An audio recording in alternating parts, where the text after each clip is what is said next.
biting winds of winter howled through the streets, sweeping away the last few dried leaves that clung stubbornly to the sidewalks. The city seemed to be shrouded in a gray, somber veil, where the rare sunlight could only barely filter through the towering buildings before being swallowed by the icy mist.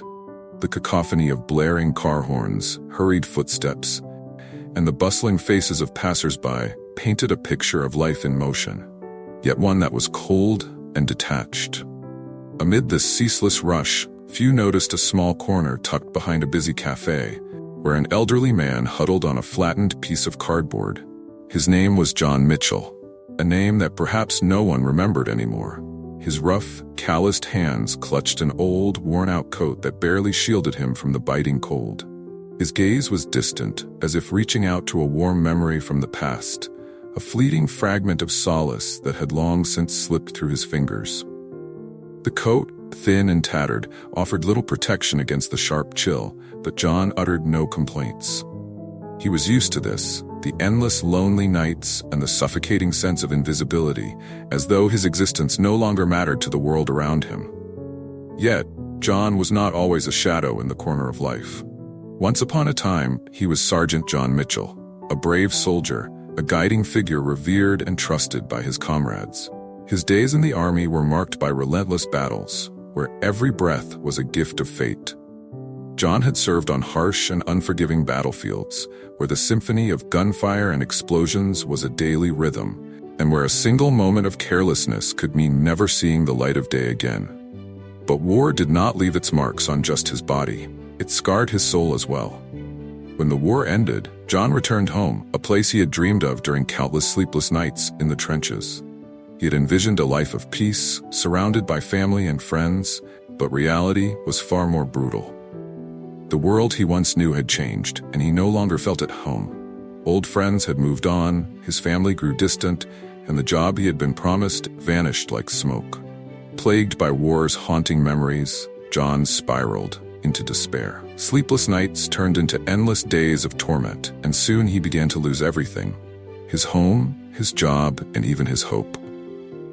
He became one of society's forgotten, surviving on the kindness of strangers and the occasional charity meal. But those fleeting acts of generosity could not mend the void left by loneliness or the feeling of being discarded by the world. John, once a proud soldier and a symbol of hope for his comrades, was now reduced to just another anonymous figure in the eyes of hurried pedestrians. One day, John sought refuge behind a bustling café, hoping to absorb a sliver of warmth from the building's walls. But his presence was unwelcome. The café manager, concerned that his appearance might deter customers, called the police.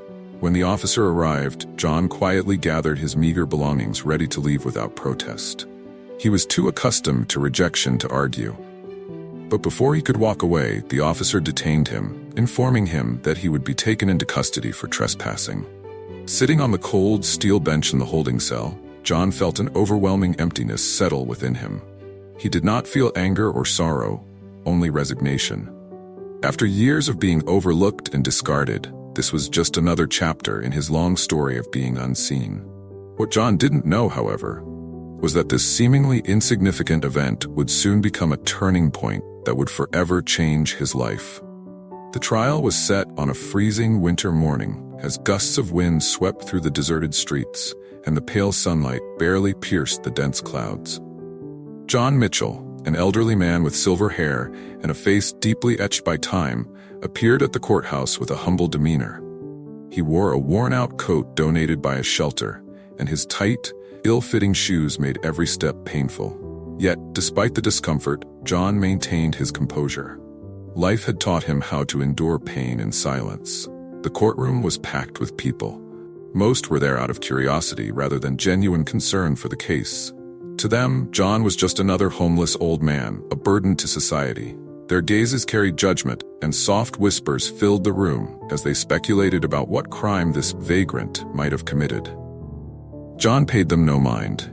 He walked slowly into the courtroom, bowed his head, and clasped his rough, calloused hands together to hide their trembling.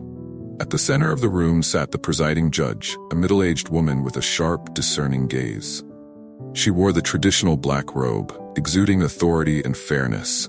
As she began to read through the case file, her face remained stern, but her eyes scanned each line with careful precision. John stood silently, his head lowered, feeling as though every eye in the room was fixed on him, scrutinizing and passing judgment. Suddenly, the judge paused. Her brow furrowed slightly as she came across a particular detail in the file. She raised her head and looked directly at John. Her expression softened slightly, as if a flicker of recognition had crossed her mind. After a moment of silence, she addressed him in a calm but probing tone. "Mr. Mitchell, did you serve in the Airborne Division in the 1980s? The question froze the entire courtroom. A tense silence filled the air. John looked up, his eyes reflecting a hint of surprise. After a brief pause, he slowly nodded and replied, "Yes, ma'am." The atmosphere in the room shifted. The judge sat back slightly, her eyes distant, as though she was searching for a memory. Finally, she spoke again, her voice softer and more reflective. "My brother served in that division. He often spoke of someone who saved his life during a fierce battle. He described this person as a hero, brave, selfless, and unwavering in his dedication to his comrades. That man's name was John Mitchell. Could it be you?" The question struck John like a thunderbolt. He stood still, his throat tightening with emotion. After a moment, he nodded again and replied in a trembling voice, "Yes, ma'am. I believe that was me." The courtroom fell into absolute silence. The dismissive and judgmental stares from earlier were replaced with expressions of astonishment and respect. The whispers stopped entirely, replaced by the quiet weight of realization. A few people leaned toward one another, murmuring in tones of awe and reverence. The judge took a deep breath, composing herself. She nodded, then looked at John with an unmistakable sense of admiration. "You are a hero, Mr. Mitchell," she said firmly. "It's hard to believe that someone like you is standing here today, facing charges for something as trivial as seeking shelter." She placed the file down on her desk and clasped her hands together, as if trying to contain her emotions. Her voice grew stronger as she made her declaration. "I am dismissing all charges against Mr. John Mitchell. Furthermore, I am ordering immediate assistance to be provided to him, including housing, medical care, and any other essential needs." A wave of relief washed over John. He could not find the words to respond. His emotions overwhelmed him, and tears welled up in his eyes. Not tears of sadness, but of gratitude. For the first time in years, he felt truly seen. The applause began slowly. A few hesitant claps from the back of the room, but soon the entire courtroom erupted in applause. As John stepped out of the courthouse, a newfound sense of lightness filled his heart. The people outside, many of whom had heard about what transpired in the courtroom, approached him. A young woman came up and said, "Thank you for everything you've done for this country." A middle-aged man placed a gentle hand on John's shoulder and added, "You've sacrificed so much. I hope this is the start of a new chapter for you." John smiled faintly, his lips quivering with emotion. How long had it been since he felt the warmth of human connection? How long had it been since someone had spoken to him with kindness? These simple acts of acknowledgement felt like a cool stream washing over the deep wounds of his soul. For the first time in years, John felt hope, a flickering light in the darkness of his life. It was not just hope for himself, but for the world, knowing there were still good people willing to extend a helping hand. That day, John did not just receive justice, he was given the respect and dignity he thought he had lost forever. As he walked away from the courthouse, John realized something profound. He was no longer invisible. For years, he had been treated as if he were nothing more than a shadow, a burden to be ignored or discarded. But today, he stood tall, recognized not just as a person, but as a hero who had once given everything for his country. This newfound acknowledgement did more than bring closure to his past. It opened the door to a future filled with possibility. No longer burdened by shame or despair, John left with a renewed sense of purpose. He had a chance to start anew, to rebuild the fragments of his life, and to remind others that even in the darkest corners, there is light waiting to shine through. The story of John Mitchell is not merely the tale of an individual, but a profound reflection of the human values that society often overlooks. John, a veteran who dedicated his youth to serving his country, found himself forgotten by the very community he once protected. However, the moment he was recognized and valued again, not only reignited hope within him, but also served as a powerful reminder for all of us. In life, there are countless individuals who silently dedicate themselves to their families, communities, and society. Yet, their contributions often go unacknowledged. Instead of being appreciated, they are pushed to the margins, overlooked, and disregarded. People like John do not seek pity, as their pride would not allow it. What they truly need is understanding, empathy, and timely support to help them stand back up and move forward. John Mitchell's story is not unique. Behind every person society overlooks, the homeless, veterans, or quiet laborers, lies an untold story, a pain that remains unresolved. His story challenges us to reconsider how we treat those around us. Are we unintentionally turning our backs on those who need help?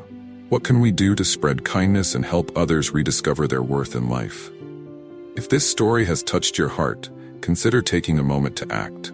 Sometimes something as small as a warm smile, a few encouraging words, or a simple act, like offering a cup of hot coffee on a cold day, can change someone's entire day, or even their life. John Mitchell found his purpose again, thanks to the recognition and compassion of strangers. We, too, can make a similar difference in the lives of those around us. If you found this story meaningful, please take a moment to like, subscribe, and turn on the notification bell for our channel, Life Stories 365. Stories like this not only remind us of the intrinsic value of every individual, but also serve as a way to spread positive messages, fostering a community filled with love and understanding. Thank you for taking the time to listen and journey with us. We believe that each of us has the power to create change, starting with the smallest but most meaningful actions. Together, let us spread kindness and bring light to the darkest corners of life.